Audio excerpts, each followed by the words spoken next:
Bular o'xshamagan, yemay qolgan kadrlar. 6 ta. Bu 7-si.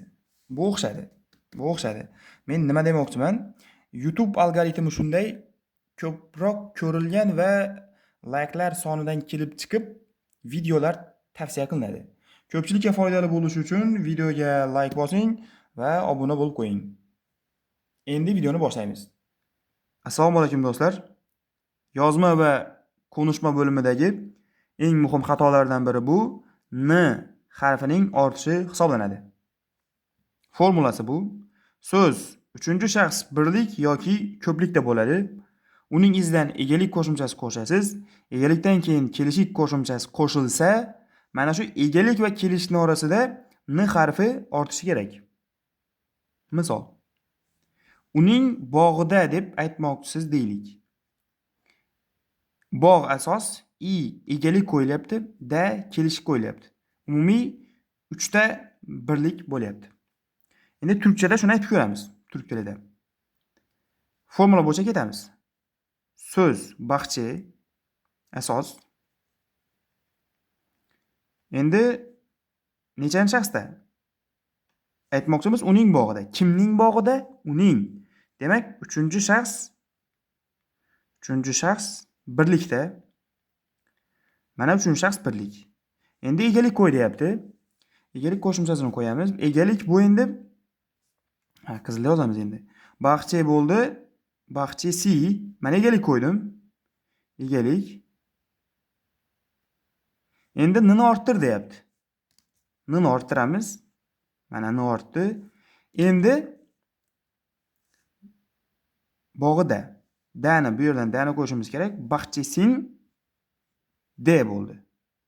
Endi bu yerda n ortdi. D kelishik. Turk tilida 4 ta birlik bo'lyapti. Bizning tilda 3 ta bo'lyapti. Demak, bitta narsa ortdi, bu ortgan narsa n harfi. Qachon ortadi ekan? So'z uchinchi shaxs birlik ko'plikda bo'ladi. Undan keyin egalikdan keyin kelishik qo'shimchasi qo'shsangiz, ikkala o'rtada n ortadi. Mana bu n ning ortishiga misol. So'z uchinchi shaxs birlikda, egalik qo'ydim, n ni orttirdim, ana keyin da qo'shimchasini qo'ydim. Mana shunda to'g'ri bo'ladi. To'g'ri. Endi buni xatosi qanday bo'ladi? Xato yozilishi shu yerga yozaman. Onun baxchi deydi-da o'quvchi. Egalik qo'yadi. Egalik si. Qaraydi.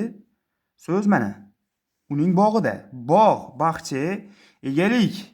Bu yerda i edi. Si ni qo'ydi. Endi nimani qo'yish kerak? Dani qo'yish kerak deydi-da. Unli bilan tugadi so'z. Dni qo'yadi. I'ga qarab ni qo'yadi. Baxchisida deydi. Endi bu xato bo'ladi. Nima uchun? Chunki so'z uchinchi shaxs birlikda, egalik qo'ydi, kelishik qo'ydi. Mana bu joyga n ni orttirsa edi, balkim to'g'ri bo'lishi mumkin edi. To'g'ri bo'lar edi. Lekin baxchisida dedimi? Demak bu xato. Boshqa misol. Shu yerga yozamiz u misolni. Misol qanday bo'ladi? Annaning kelishini bo'lsin.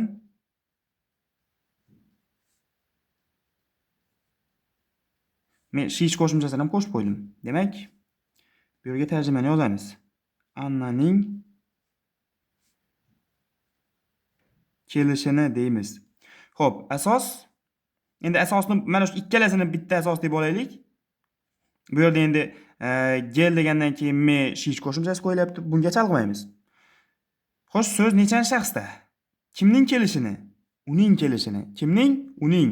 Demak, uchinchi shaxs birlikda. Uchinchi shaxs birlikda. Xo'p, ketdik. Mana uchinchi shaxs birlik. Egalik qo'y deyapti.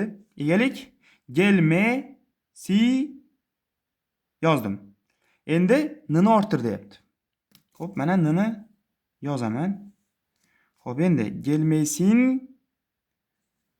nima edi? Mana ni formulasini bu yerga yozaman.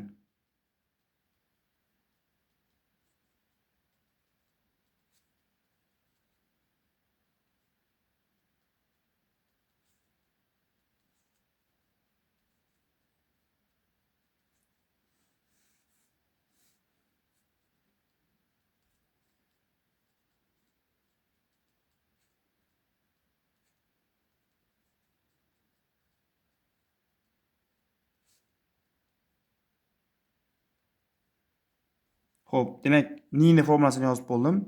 Ni yoki i bo'ladi, yoki u bo'ladi. Buni ham nuqtali nuqtasiz versiyasi bor. Y qachon qo'yiladi? So'zingiz unli bilan tugasa qo'yiladi. Xo'p, gelmesin deganda unli bilan tugamadi, demak y ni qo'ymayman. So'zning oxirgi unlisi nuqtali i, mana nuqtali i, demak bu yerga keladi-da, nuqtali i ni qo'y deydi. Gelmesi ni bo'ladi. Mana shu to'g'ri. Gelmesini. Bu to'g'ri bo'lyapti. Mana shunday yozsangiz to'g'ri. Lekin endi xatosini yozib ko'raylik. Annaning mana asos emas, shishni qo'shgandagi asos. Ikkalasini bir qo'shdik deylik. Xo'p, ikkalasini qo'shdik. Keyin egalik qo'yishimiz kerak. Egalikni qo'yadi. Gelmesi deydi. Demak, bu yerdagi egalik qo'yib bo'ldi endi. Endi ni ni qo'yish kerak. Qaraydi, mana ni ni formulasi. So'zning oxirgi unlisi bu yerda endi nuqtali i bo'lyapti. Mana nuqtali i. I qo'yiladimi? Qarasa so'z unli bilan tugasa qo'yiladi. Unli bilan tugadi. Mana y nuqtali i, mana nuqtali i. Gelmesi deydi. Endi bu xatoda. Nima uchun xato? Chunki so'z uchinchi shaxs. Uchinchi shaxs. Birlik plus bu yerda egalik qo'ydi. Bu yerda kelish qo'ydi. Endi bu o'rtaga kelishi kerak. N kelish kerak. N qo'yilsa yana to'g'ri bo'ladi. Mana shunday y ni yozayotgan bo'lsangiz, demak bu xato hisoblanadi. Endi o'zingizga misol berib ko'raman. Mana misollar. Uning uyidan O'zbekistonning rivojlanishiga yozib ko'ring. Mana shu formuladan foydalanib. Eng muhimi n ni orttirib. Hozir videoga to'xtatib turing, ya'ni videoni to'xtatib turing, yozib oling, keyin davom ettirasiz. Chunki men tushuntirishni boshlayman buni. Uning uyidan, kimning? Uning. Uchinchi shaxs birlik. Mana uchinchi shaxs birlik. Egalik qo'y deyapti. Onun evi egalik qo'ydim. Nini orttir deyapti. Nini orttirdim. Kelish qaysini qo'yamiz? Bu yerda dan, demak danni qo'yamiz. Onun evin den.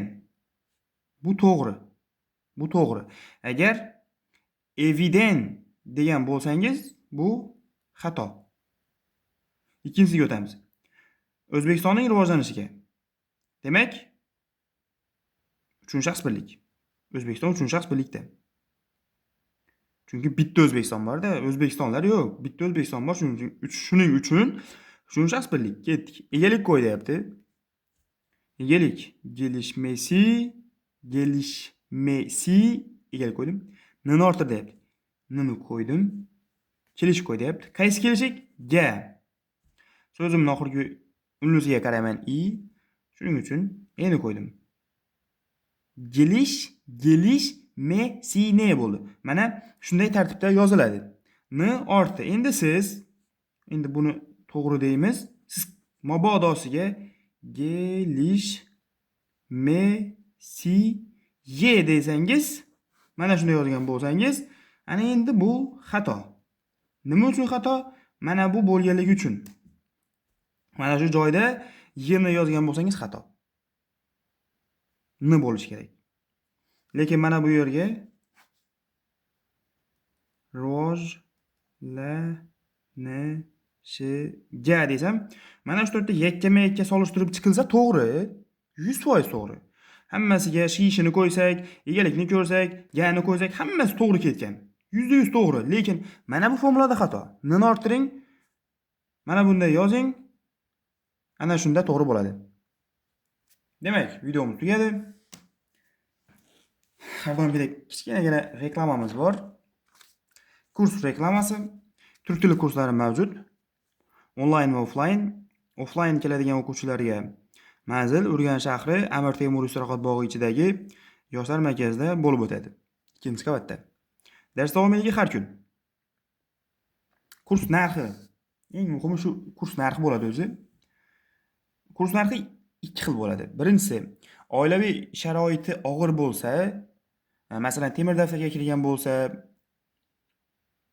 oilada boquvchisini yo'qotgan bo'lsa, nogironligi bo'lgan o'quvchilar bo'lsa, ya'ni oilaviy sharoiti og'ir bo'lgan o'quvchilarga bepul. Qolgan o'quvchilarga 1 oylik kurs narxi 400 ming so'mni tashkil qiladi.